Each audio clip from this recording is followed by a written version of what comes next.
You are the medium, more so than the film is. Because all those experiences have to pass through you first to land on that film. Using something from a century before, like the birth of photography in a way, seemed to me to be an exciting moment to try something new. I went upstairs and my boss said, "How was the shoot, Joel?" I said, "It was really great, but I'm quitting on Friday." I didn't realize what photography does, that it stops time. I said, I want to stop painting. I want to be out in the street and I just want to look at life. And he said to me, "You have a camera?" I said, "No, I don't have a camera." He said, "Well, how are you going to make photographs without a camera?" He said, "Here, take mine." That was it. I went out March of 1962, a little single lens reflex camera. I was just 24 years old. I think I had just had my birthday. I went out and I've never been back. I want to stop the things that make me feel like I saw something special. I photograph in color on the street. It describes so much more.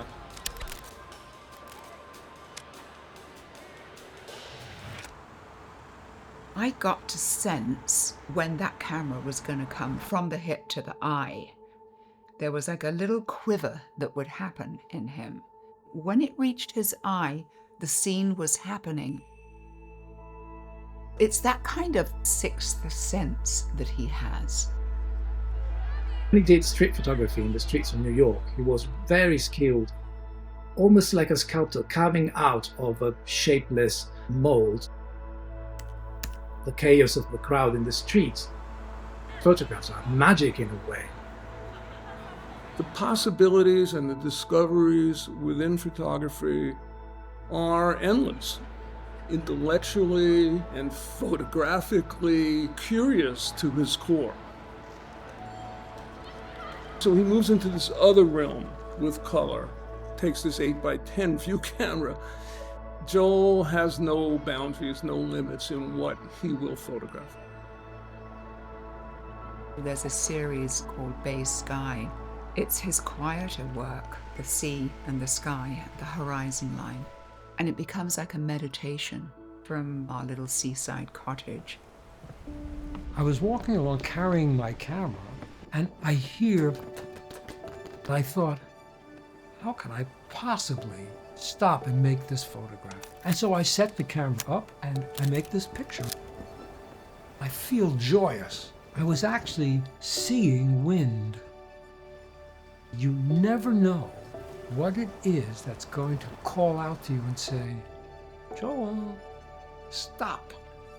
And it comes back to real reverence, this joy in life, the wanting to be out in the world, seizing that moment, the idea that you say yes. I once had to give an introductory speech for an award.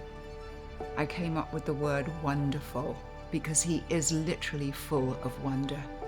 Joel's lasting contribution to photography is manifold. For me as a young photographer growing up poring over his work, I know he inspired me and so many other young photographers to go out there and explore what photography is and what photography can become. As you make photographs, you begin to understand that you have a particular way of responding to life. You're slightly weird or slightly funny. I really care about what I feel about them. I want to know what moves me. That's what it's all about. It's a search for identity.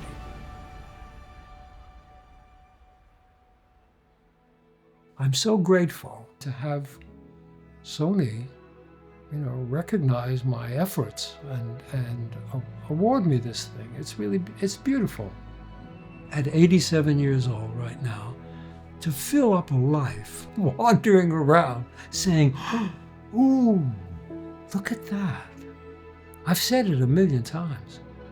I would hope that people would understand something about me, about what I valued, what I thought was beautiful, what I was offering back to the world as an exchange.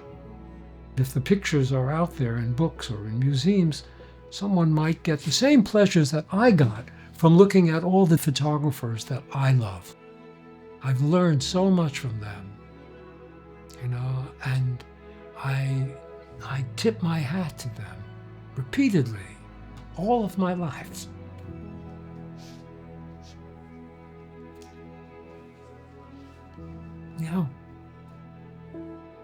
It's a living record about life.